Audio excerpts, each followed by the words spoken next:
Bom, e aí o que ocorre? O Otávio acabou indo para a União Soviética com a mulher, Laura Brandão. A mulher dele virou heroína de guerra contra o invasor nazista. Acabou morrendo lá. E o Otávio ajudou também a cavar trincheiras. E acabou retornando ao Brasil depois do fim do governo Geisel, do governo Vargas, e a revelia da direção do partido foi eleito vereador novamente, né, com apoio até de um grande nome que é conhecido por muitos aqui, né, o ex-treinador da seleção brasileira do Botafogo, João Saldanha, que ele fez um dos principais cargos eleitorais do Otávio Brandão. E novamente foi cassado, né, em 1947 com a ilegalidade do Partido Comunista, e depois ficou marginalizado novamente no partido. E esse é o Otávio que o Ney conhece, que faz uma entrevista, né, porque ele perdeu a entrevista, né, ele chegou a publicar, né, acho que foi no jornal do colégio, né, que você chegou a publicar. E nesse período aí, o Ney ele vai também aprofundar os seus estudos sobre o comunista italiano Antonio Gramsci, né.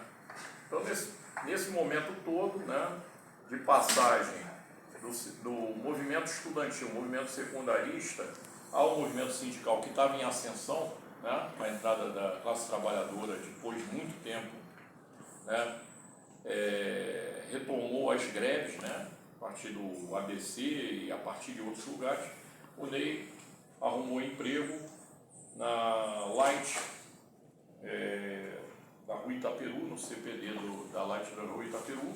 Na Rua Larga. Na Rua Larga, ali naquele prédio histórico ali da Rua Larga. Antiga, né? Rua Larga. Marechal Floriano. Marechal Floriano. E nesse período ele começa a militar na oposição de eletricitários e gasistas ao sindicato urbanitário, que era um sindicato, como a grande maioria do sindicato, o sindicato Peleu, né?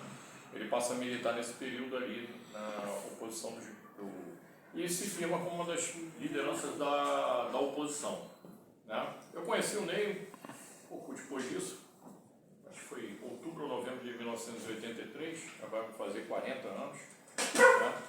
Quando ele já estava, foi um período afastado, né, da Convergência. A Convergência tinha assumido naquele período o nome de Alicerce, da Juventude Socialista. Ele não tinha acordo com essa política de giro ou secundarista, né, mas ele retomou quando, a partir do momento, a organização retomou a prioridade do movimento sindical. E aí foi todo aquele processo, né? Um pouco antes tinha tido a fundação do PT, e aquele processo ali já coincidia, ele foi um dos que ajudaram na fundação do PT, aquele processo já coincidia com a fundação da CUT, exatamente em 1983. E foram coisas que aconteceram assim num turbilhão, né? Hoje você passa assim, dessa pasmaceira que a gente vê hoje no movimento, né? Mas a coisa aconteceu assim num turbilhão. Em menos de 8 meses você tem a fundação da CUT, o ensaio de greve geral depois de muito tempo no país, né? E você tem a campanha da Direta Já, a campanha multitudinária da Direta Já, que você simplesmente teve 2 atos que são inigualáveis na história do país, que foi o ato da Candelária e o ato do Vale do Anhangabaú, em São Paulo, 1 milhão e 1,5 milhão, respectivamente, né? Sem contar Goiânia, né, que botou 60% da população na rua no dia do ato da direta de Goiânia. E aí o Ney se afirma, tem a campanha da oposição, que a oposição dirige a campanha dos eletricitários naquele ano, né? A Pelegada traiu, né? Ele vem a partir disso, em 1985, monta uma chapa, né? E que está até nessa chapa um dos nossos colegas que hoje, infelizmente, não está aqui, mas é um dos membros do Centro Cultural, que é o Antônio Carlos, está nessa chapa de 1985. Né? Essa chapa não consegue ganhar o sindicato, mas a partir desse trabalho, em 1987, o Ney entra na Associação dos Empregados da Light, né? E entra na executiva estadual da CUT, do Rio de Janeiro aqui, né? E é um processo bastante intenso, né? Que vai ser marcado esse ascenso vai ser marcado pela tragédia que aconteceu em Volta Redonda, né? O assassinato dos 3 operários, William Valmir Barroso, né? Em 1988. Mas eles foram em greve. Exatamente, eles estavam em greve também. E tudo isso vai ser canalizado para a campanha do Lula, em 1989, né? Que também tem a última grande greve vitoriosa da Light, né? Que é a greve de 89, do qual o Ney faz parte do comando de greve, né? Aliás, eu participei de algumas reuniões assistindo a reunião do comando de greve, era realmente uma vanguarda bastante interessante. Está aqui o Campos, né? Que era da parte desse processo, e outros companheiros que poderiam estar aqui, que por N dificuldades pessoais não estão aqui, né? Que é o Moreno, né? Que não mora mais aqui na cidade do Rio de Janeiro, né? O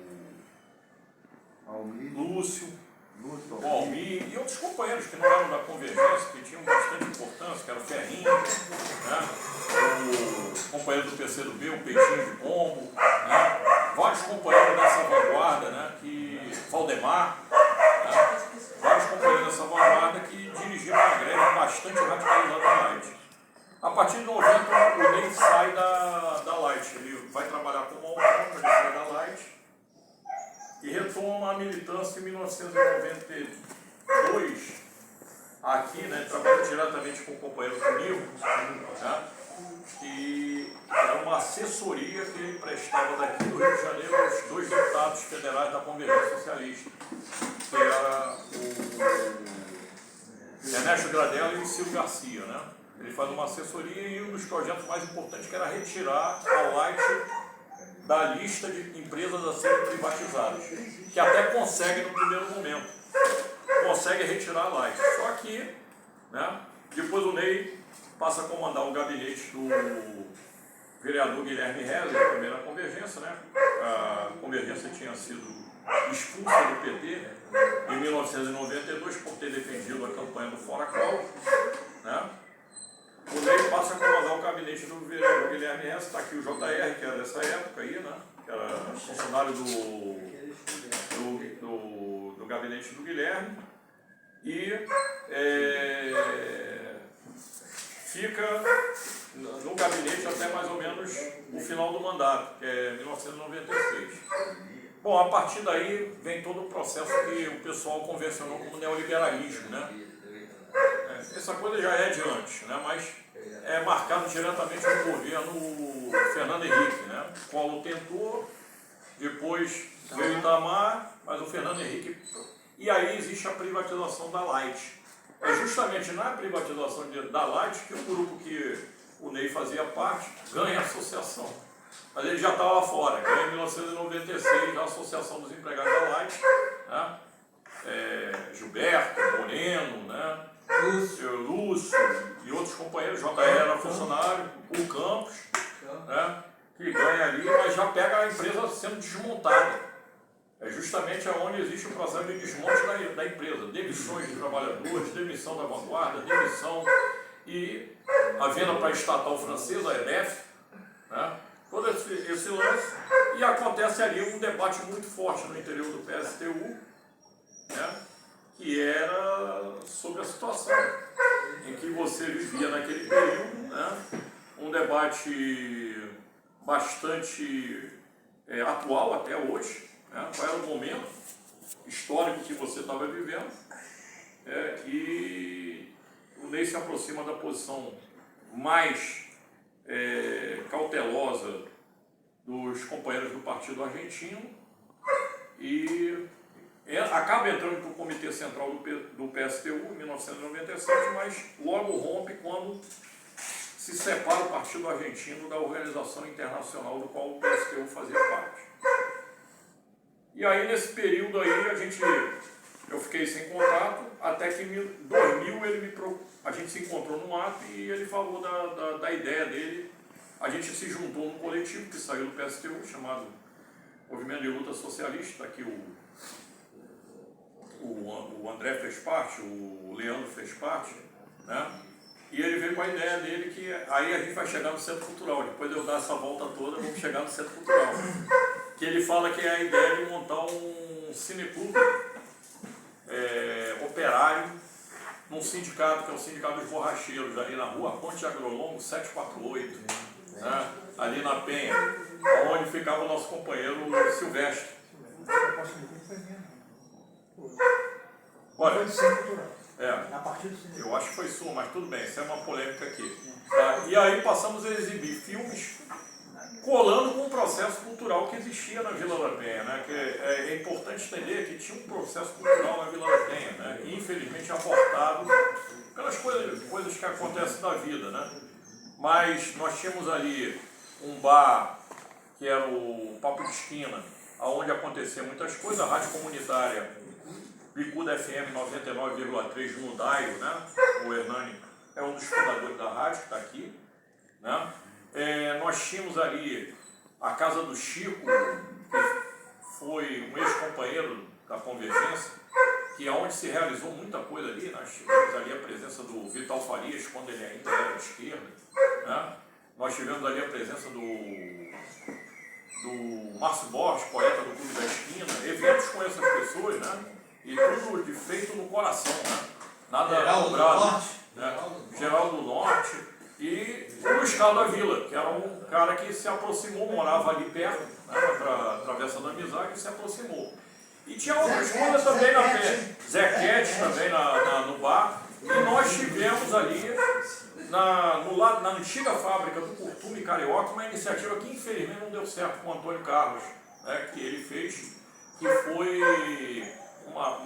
ele alugou o Curtume junto com o compositor e cantor Jonas Rivas. Ele levou lá o Noca da Portela, o Monarco da Portela, mas infelizmente não conseguiu prosseguir. Nesse caldo de cultura que surgiu a ideia do Centro Cultural, do Cineclube, que depois foi desembocar no Centro Cultural Otávio Brandão, que não era aqui. A primeira sede do Centro Cultural Otávio Brandão foi nos fundos da cantora Luísa Dionísio, né? Prima da mulher do Marcos, que está aqui. Tá? E nós tivemos ali o início do Centro Cultural. Muita gente diz que é Vila da Penha, outros dizem que é Irajá, outros dizem que é um subbairro chamado Vila Rangel. Mas enfim, foi ali, né? Até que a Luísa teve que vender a casa, né? Vendeu a casa e a gente ficou sem sede 2 anos. Funcionamos 2 anos na casa do Nelson, que não está aqui, que mora agora em Saquarema, né? Mas está acompanhando a atividade. O Nelson alugou o espaço, cedeu o espaço terraço Carvalho Moutinho 352, o local lá. E nós, em 2006, o Ney viu aqui o espaço e passou o Centro Cultural a funcionar aqui. Mas teve muita coisa nesse inteirinho. Tá bom? Estou concluindo aqui. O Ney, a gente saiu do MLS, foi fundada a União Comunista. O Ney é um dos 30 signatários da assinatura da criação do PSOL. É um dos 30 signatários. Em 2004 nós saímos do PSOL porque decide apoiar o Partido Governista PCdoB. E 2009, né? O Centro Cultural funcionando, o Ney, um setor da União Comunista, decidiu para ir para o PCB. E aí, para concluir a história, nesse momento a gente passou a não funcionar no mesmo organismo político, né? E o Ney, a partir daí, foi candidato a governador pelo PCB em 2014. Né? Teve até um debate bastante interessante aqui, né? Foi um debate que teve a presença do Ciro Garcia, do Julião aqui, né? E do Tarcísio Mota, quando era um anônimo, né? Praticamente um anônimo aqui, não era nem 1% das pesquisas estava aqui, né? E o Ney entrou para a direção nacional do PCB, foi diretor do Sindicato dos Bancários na gestão de 2018 e acabou saindo do PCB agora em 2019, 2020, acabou saindo do PCB. E agora o nosso companheiro está escrevendo aqui o seu primeiro livro, que eu vou mostrar aqui. Tá? Eu sei que alguns já compraram, mas não deixe de levar o seu exemplar, e se quiser levar o seu exemplar também, né, ele vai falar do livro aqui, eu vou passar para ele. Se quiser levar também para dar de presente, estão convidados a fazê-lo. Né? E agora eu vou passar a palavra aqui para o Ney, para ele falar um pouco sobre tudo aqui que está no livro e um pouco mais do que ele quiser externar. Tá? A palavra aqui para o Ney. Eu vou só colocar uma mensagem ali de um grande camarada ali que não foi vir, mas fez questão de mandar uma mensagem de áudio. Clica no banner para saber mais. Só esqueci uma coisa, o Ney foi ele, antes de ser bancário do Banco do Brasil em 2004, que ele passou no concurso, ele foi eletricitário com eusenia lá no Hospital dos Italianos. Eu não sei, eu esqueci de falar. A célula comunista do... Eu vou passar uma mensagem aqui que eu recebi, que ele pediu que eu fosse lido aqui, do meu camarada Ivan Pinheiro, né, do PCB, tá bom? Isso vai sair aí, o Hernani.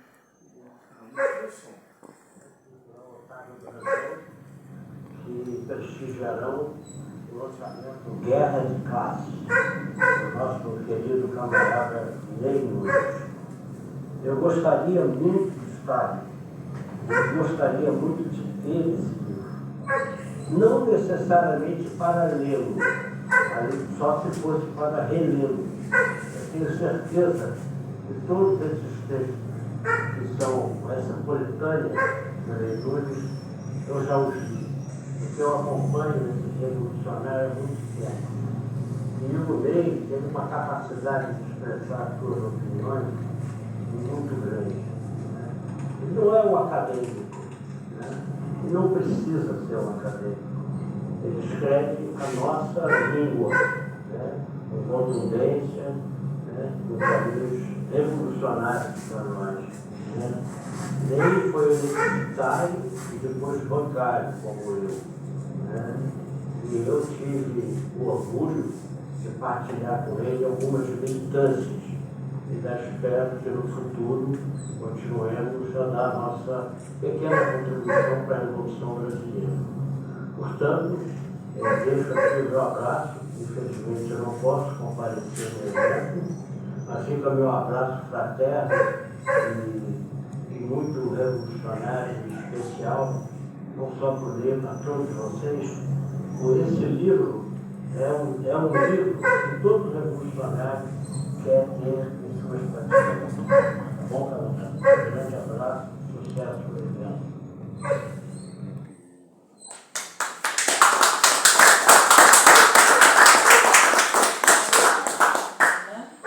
O Ivan é casado com a Estela, que ele trouxe para a militância. O mundo é pequeno. O mundo é pequeno, O né? mundo é pequeno. Deixa o Apolo se acalmar lá fora. Isso. Né? Antes de nada, agradecer ao Alex aí por essa apresentação, esse histórico. Só ele lembra com a sua memória fantástica. Ele lembra de coisas que nem eu lembro. Né? Ele lembra de coisas que eu fiz e eu não me lembro, ele lembra. Agradecer vocês todos que vieram aqui nesse sábado, Agradecer elas aqui, na véspera do Dia dos Pais. Marina e Um agradecimento especial à Sônia e à minha esposa Marina, que prepararam aqui um tira-gosto pra gente aí depois, né, ao final. o teu filho que veio de longe. Vai ter um vinhozinho aí para brindar. Né? Meu filho que está passando aqui um dia no Rio, né? Trabalha em Brasília, tem que prestigiar. A todos vocês. Né? Teria que citar todos vocês, porque todos aqui são companheiros de caminhada, de luta. Né? Meu compadre que veio de Saquarema ali, ó, a esposa com a Sônia, prestigiar também. Então isso muito nos alegra, né? Ter a companhia de vocês aqui. Eu vou só falar rapidamente aqui, depois a gente pode abrir, se quiser perguntar alguma coisa, fazer alguma intervenção. Né? Por que eu resolvi escrever, produzir esse livro? Né? É uma produção independente, né? eu tratei de aprender a fazer as coisas, diagramei, fiz capa, fiz tudo, mandei para a gráfica, porque eu tinha já, de alguns anos para cá, principalmente de 2015 para cá, produzido muitos artigos. Né? E ao reler alguns deles, eu percebi que de alguma forma eles tinham um fio condutor. Né? E tinham muito a ver com esse momento, né? Com esse período da vida brasileira. Né? A partir de 2013, a partir do impeachment da Dilma, né? Daquelas mobilizações da Copa, da Olimpíada, e principalmente a questão do desgaste da democracia burguesa, né? Que, na minha opinião, ela nunca esteve tão desgastada e como eu digo num dos artigos aí, as suas entranhas estão expostas ao público. Né? E justamente agora nós somos chamados a defender essa democracia. Né? Então, esse é um tema central desse livro. Que democracia é essa que nós somos chamados a defender? É uma discussão, eu teria que me alongar muito aqui, mas que a gente precisa contextualizar. Né? No prefácio desse livro que eu escrevi, eu tento contextualizar essa discussão. Historicamente, né? A própria formação da burguesia brasileira, né? Uma burguesia que nasceu, né? Umbilicalmente ligada ao imperialismo, né? Que tem a origem ideológica de acúmulo do capital no próprio escravismo brasileiro. Né? Essa é eu digo aí no artigo, é o DNA da burguesia brasileira. E o sistema, essa democracia burguesa hoje, que nós somos chamados a defender, que se diz ameaçada pelo fascismo, né? É o sistema mais eficaz de dominação da burguesia e do imperialismo. Não inventaram outro. Nós completamos agora 34 anos da Constituinte. Completamos esse ano. Né? Se minha conta não está errada, os matemáticos aí me corrigem. 88, 2022. 34 anos de democracia.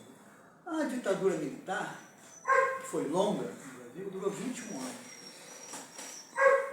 Mas podem me perguntar, mas aí, a ditadura é uma coisa, a democracia é outra. Sim, são dois regimes políticos diferentes, mas em que a mesma classe está no poder. Né? Explorando o proletariado e desenvolvendo o seu regime econômico, abrindo as portas para prosseguir o capitalismo, né? Para eternizar o capitalismo. São iguais? Não, são diferentes. Né? Inclusive, uma passagem no livro onde eu coloco isso claramente. A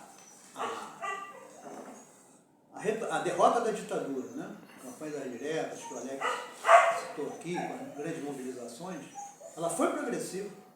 Né? A democracia ali, aquela transição para a democracia burguesa, era progressiva. Né? Mas imediatamente, isso não é um conceito estático, imediatamente após a sua consolidação, ela deixa de ser progressiva. Por quê? Ela retoma, ela consolida a dominação de classe em outros termos, né? E muito mais aparelhada.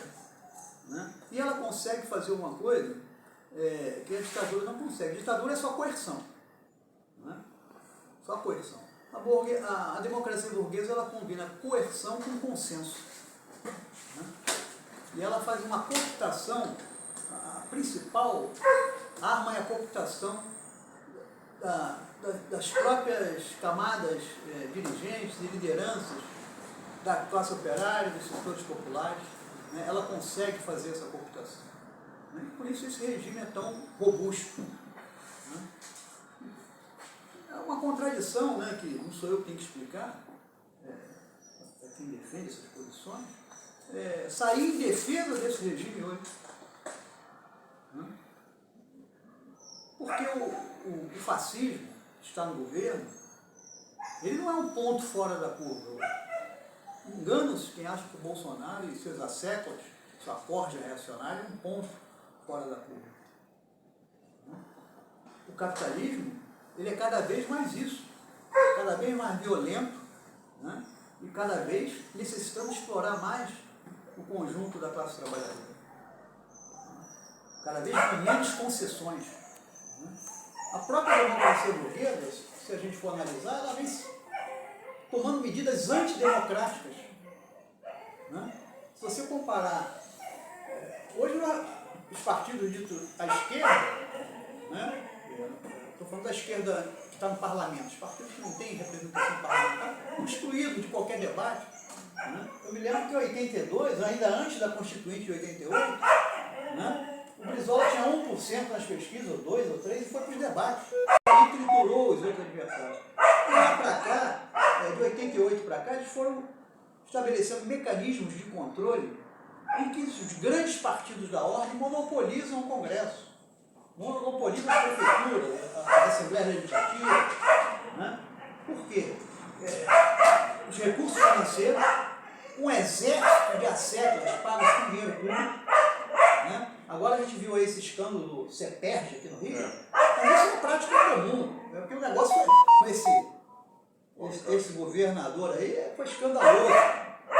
E o exército de assessores parlamentares, nas secretarias municipais, de governo, estaduais, nas assembleias, é um verdadeiro exército que eles têm de cabos eleitorais para o dinheiro público. O oligopólio midiático. Né? A eleição não é decidida na campanha eleitoral, ela é decidida muito antes. Né? Para não falar da ditadura aberta. Essa é aberta. A ditadura dentro da democracia burguesa aberta. Aonde? Onde nós trabalhamos. Existe alguma democracia nas empresas privadas? Um sindicalista tem que ser um clandestino. Um simples sindicalista, quanto mais um comunista, um revolucionário dentro da empresa, tem que fazer trabalho clandestino. Né? O André que está aqui, que é bancário, lembra quando a gente atuava lá no bancário, a diferença que era atuar no banco em que nós trabalhávamos, no Banco Brasil, e nos bancos privados. Né? A violência da classe dominante. Nas periferias e favelas, né? É ditadura aberta. Não existe contradição entre a democracia burguesa e esses bandos armados que há décadas, não é só com a milícia, que agora eu chamo de narcomilícia, né? Impõe uma ditadura nessas comunidades. São associados à democracia burguesa, são muito bem-vindos, né? Que mantém aquelas populações em estado de controle. Então, esses temas perpassam o livro, eu não queria me estender muito, tá? Para não cansar vocês. Mas quero dizer o seguinte, numa época em que a gente vê se aproximar um risco enorme de uma terceira conflagração mundial, né? Os conflitos intelectualistas estão cada vez mais radicalizados. Isso é uma coisa que não é exceção, isso já aconteceu, né? Isso é próprio do sistema imperialista, essa disputa, esse acirramento, né? E essa troca de posições entre eles, na disputa pelo controle dos mercados, né? Ou seja, da riqueza dos países, da exploração das suas semi-colônias. E o Brasil está sendo recolonizado, é um dos temas desse livro, a recolonização de alguns artigos desse livro, né? A nossa economia foi reprimarizada, né? É só ver os dados aí das exportações brasileiras, do peso da indústria no PIB, né? E a gente vê que o Brasil, centro da economia hoje, é uma economia agromineral exportadora, né? Exportadora de commodities sem valor agregado. Né? Agora, um país de 210 milhões de habitantes, né? Como é que vai sustentar? Essa é a questão. Por isso, hoje nós temos grande parte da nossa população urbanizada, né? Um desemprego crônico, né? Não tem saída dentro desse sistema. Né? Agora, justamente nessa época de grandes conflitos, a gente não deve se sentir atemorizado nem desanimado. Porque, eu vou dar dois exemplos aqui, as duas grandes as maiores revoluções, né, que aconteceram, né, não vou falar de todas, vou falar das mais empáticas, a Revolução Russa de 1917 e a Revolução Chinesa de 1949, né, a Rússia aconteceu durante ainda o conflito interimperialista, a Primeira Guerra Mundial, né, e a chinesa imediatamente após a Segunda Guerra Mundial. Foi justamente quando os revolucionários ousaram, né, se prepararam enquanto organização para enfrentar a luta em todos os terrenos. No político, no militar, no ideológico, em todas as frentes. Né? Porque não conheço exemplo na história da classe dominante entregar seu poder de mão beijada para ninguém. Né? Então é possível lutar, é possível vencer. Né? E justamente no conflito interimperialista se abrem possibilidades. Né? Então a nossa luta eu não vejo um desânimo, eu vejo que deve persistir. As condições são difíceis? São muito difíceis. Né? Demissões, desemprego, violência, né? O movimento sindical fragmentado, facelado, né? Uma caricatura do que foi o movimento sindical dos anos 80, né? Quem conheceu, quem viveu aquela época, hoje é uma caricatura, essa sopa de letrinhas de centrais é uma piada, né? Não tem efetividade nenhuma.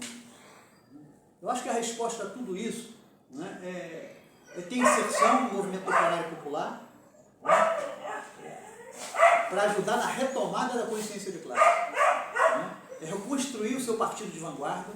Eu acredito nessa ferramenta. Sem um partido de vanguarda que consiga fusionar a teoria marxista com a luta proletária, né, é muito difícil enfrentar o imperialismo, o capitalismo concentrado e poderoso como ele é na sua época imperialista. É impossível, né, sem essa ferramenta, no meu modo de entender.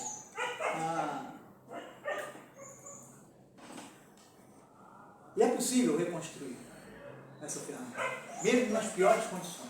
Então, essa é a mensagem que eu queria deixar e é isso que o livro tenta passar. Né? Faz uma análise fundamentada, né, na minha orientação ideológica, que é o marxismo-leninismo, né, tentando expor de uma forma mais simples, né, e que seja inteligível às pessoas, sem procurar nenhum tipo de intelectualismo, de academicismo, porque nós temos que falar a linguagem do povo. Bem falou o Ivan Pinheiro aí na sua saudação. Tá? Mais uma vez agradecer a todos vocês.